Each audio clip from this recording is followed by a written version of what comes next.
Hey guys, welcome back to the channel. Today we got a special video for you. Today we're going to be talking about my top 10 favorite TV shows from this year. Now, we do things a little differently here. Like, it needs to be a complete season that I watched this year. So, like, my favorite show on TV right now, Tulsa King, not going to be on the list because the season will not end until next year. So, like, shows that started in 2021 but ended this year also will not be on the list. But these are my top 10 favorite shows of the year. Starting at number 10, we have Andor. If you would have told me Andor would be anywhere near my top 10 favorite shows of the year, I would have called you crazy. Because I thought, like, when they announced the show, I was like, who the hell cares about Andor? Rogue One's my favorite Star Wars movie of the Disney era, but I was like, who cares? Like, we know what happens to this dude. Who cares about this show? But then the trailer started coming out, and I was like, this show looks promising. And then when they released the first 3 episodes, I think, I was hooked. I was like, oh my god, the writing on this show is incredible. It's like Jason Bourne in space. Diego Luna's great. I love this show, and that's why it hits the 10th spot on my list. The best writing we've seen in Star Wars since Rogue One, and then the OT, of course, especially in live action. Clone Wars and Rebels, of course, had good writing as well. Coming in at number 9, some people might not like this choice because of how recent it is. Wednesday over on Netflix. I really like this show. Another one where I was like, because I don't really like Tim Burton stuff that much. I was like, But then Jenna Ortega, I love her, so I was like, I'll check it out. And then again, first couple episodes, hooked. Super easy, breezy, fun watch. I loved all the characters. Wednesday and Enid had a great chemistry going on. Tyler was great. The monster, the CGI on the hide looked a little iffy, but I just love Gwendolyn Christie's in here. Of course, Brienne of Tarth. Just, it was an easy, breezy, fun watch. It felt like a CW show, but made much better, if that makes sense. I really enjoyed Wednesday, and that's why it gets this 9th spot on my list. Another one that I wouldn't have, been thinking would be on my list, Reacher, coming in at number 8. It's over on Prime Video. This one, I didn't even know this was coming out. Like, I had no idea this show was happening. Then it came out, and I started hearing some people like saying how good it was, and I was like, all right, there's nothing really on TV right now. It's like January. I'll check this show out. And I sat through and binged the whole thing that night. Bam, bam, bam, bam, bam. Like, I was hooked on this show like crack. I can't wait for season 2. Alan Richardson is such a good performer. I would not hate it at all if he got cast as Batman in the new DC stuff, because I thought he was incredible in the show. He was badass. The rest of the cast was great as well. The main girl was from the Scream TV show. I thought she was much better than that TV show ever provided her to be, so I'm glad she got to shine in this. Reacher was incredible. If it slipped under your radar, go check it out on Prime Video while you're on Christmas break.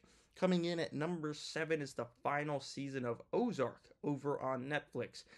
I love this show. It's one of Netflix's best shows they've ever done. It's, kind of a spiritual successor to Breaking Bad. It's got the same kind of premise, except not with meth, but with money laundering. Jason Bateman, I was so used to him being a comedy guy, like the Horrible Bosses movies, Extract, Identity Theft, several other films. I was not expecting him to come out with some dark, gritty crime show, and it worked so well. The final season was heartbreaking with how some things turned out. It was shocking, like very tense. You didn't know who was gonna make it out alive, and just it was such a good show. The writing, the directing, the acting, just such a damn good show. If you have missed out on Ozark, it's 4 seasons long, so it's not the longest show ever. So go check it out over on Netflix. You will not regret it. If you like Breaking Bad but haven't caught Ozark, go check it out. You will fall in love with the show and wish they had made more. But it ended on top, which you don't see much nowadays, so that was kind of nice. Coming in at number 6 is another January show, so just coming in under the wire. Peacemaker, DC's TV show Peacemaker. I love it. I really like James Gunn's The Suicide Squad, but going into this, I was like, a whole show about Peacemaker. I liked him in the movie, but come on, this show's incredible. It's hilarious. The side characters like Vigilante, Eagly, just so damn good, so funny. I bought it on Blu-ray because HBO Max just seems to be wanting to kill itself. So I bought it on Blu-ray, that way I can watch it forever if they ever do decide to just shut down HBO Max. I don't know if what's going on with season 2 with all the DC stuff going on. I hope it happens. I hope they keep Cena and the rest of the crew around. But if they have to reboot, we got this perfect first season, so that's just going to have to cut it for now. And if you haven't watched this, it's on HBO Max as of now, or you can buy it on Blu-ray on Amazon, so go check that out right now. And just like Superman in a telephone booth, I switch clothes and we're right back to business with my number 5 pick, Better Call Saul. This show has been such an interesting road to travel because when it first got announced, I was like, this was a land where like spin-offs, prequels were like pretty much bad for the most part. And Breaking Bad's my favorite show of all time, so I was like, I don't know about this. I love Saul Goodman, but how are we going to do this exactly? First episode knocks your socks off, and you're in for the ride.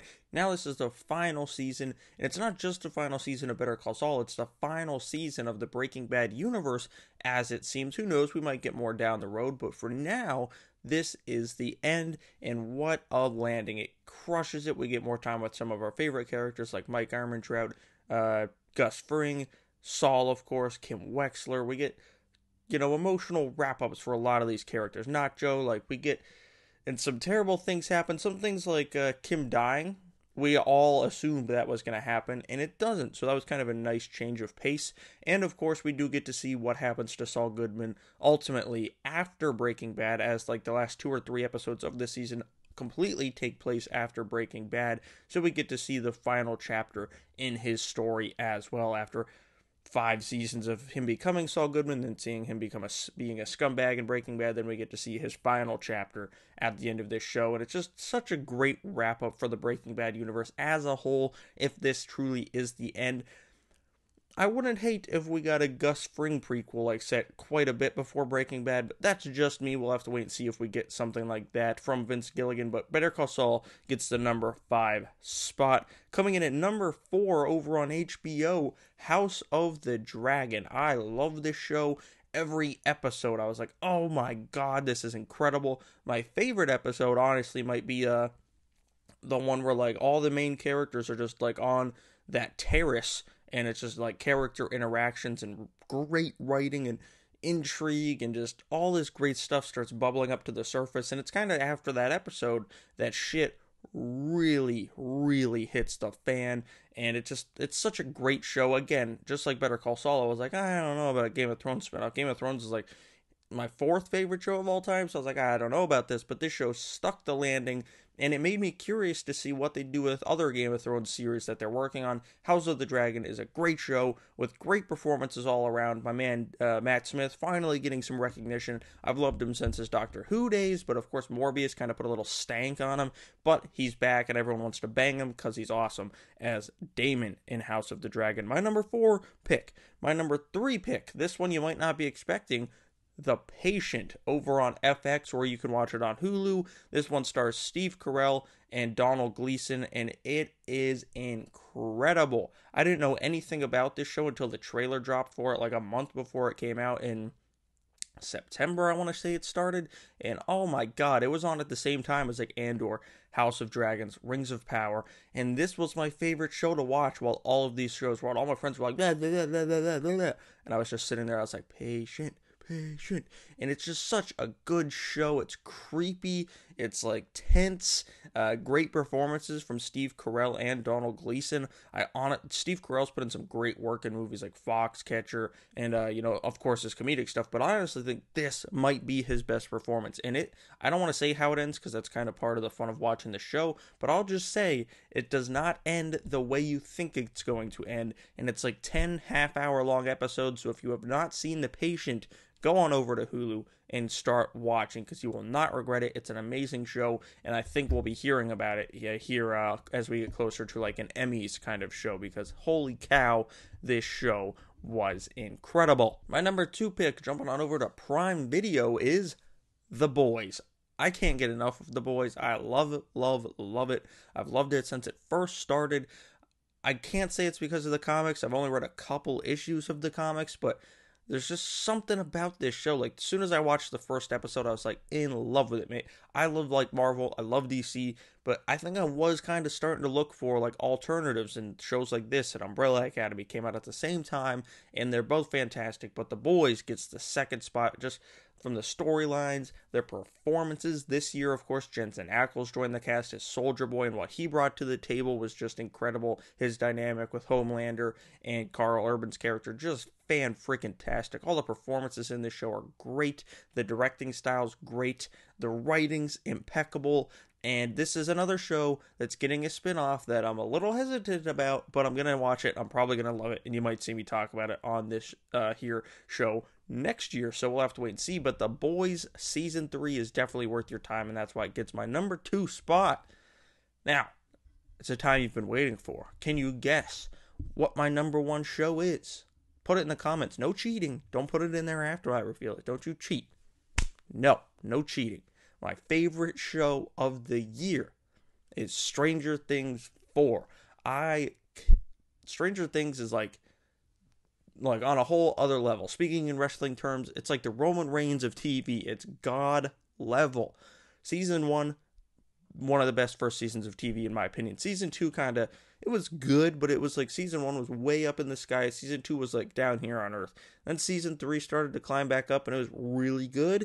And then Season 4 just like shot through the fucking clouds into the stratosphere, and it was an amazing experience. We got some new characters in this one, of course. Eddie Munson, anybody? And it's just, oh my god, the Vecna, we finally got like a true villain to deal with in Stranger Things, not just a CGI monster, and he was great. He was menacing. The stuff we got from Millie Bobby Brown in this season was excellent. The stuff we get from Sadie Sink in this season was incredible, and I honestly think she should be recognized at a show like the Emmys or Golden Globes, because holy shit, her performance was great. She was alright in seasons 2 and 3, but in this season, wow, she really brings her A game. And Eddie Munson, of course, let's talk about the elephant in the room. Everyone fell in love with this kid played by Joseph Quinn. Of course, in the first episode, he just shows up and just steals the spotlight, and he holds it the whole way through the season. So much so that even Steve starts to get jealous of his relationship with Dustin, which provided some really funny moments. But then, of course, in the end, Eddie Munson does his legendary, at this point, guitar solo on top of the RV in the Upside Down and ends up dying. So we won't see him in Season 5. Or will we? I have some theories. But Eddie Munson was incredible, as was the whole season. I thought Steve was going to go, which made me really sad. Steve's always been my favorite character. But Eddie Munson came in, and it took that spear for Steve, figuratively and kind of literally. So Stranger Things 4 is my favorite show of the year. I don't really rewatch TV all that often, but Stranger Things 4 definitely got a rewatch from me. I can't wait for Stranger Things 5. It sucks we gotta wait so long, and it sucks it's the final season, but this show is just incredible, and it'll always mean something special to me. So Stranger Things 4 gets that top spot. What are your favorite 10 shows of the year? What are some I missed? I'll tell you right now, I screwed up. Andor probably would have got bumped off the list, and some things would have got shuffled downwards, because I totally forgot to talk about Only Murders in the Building.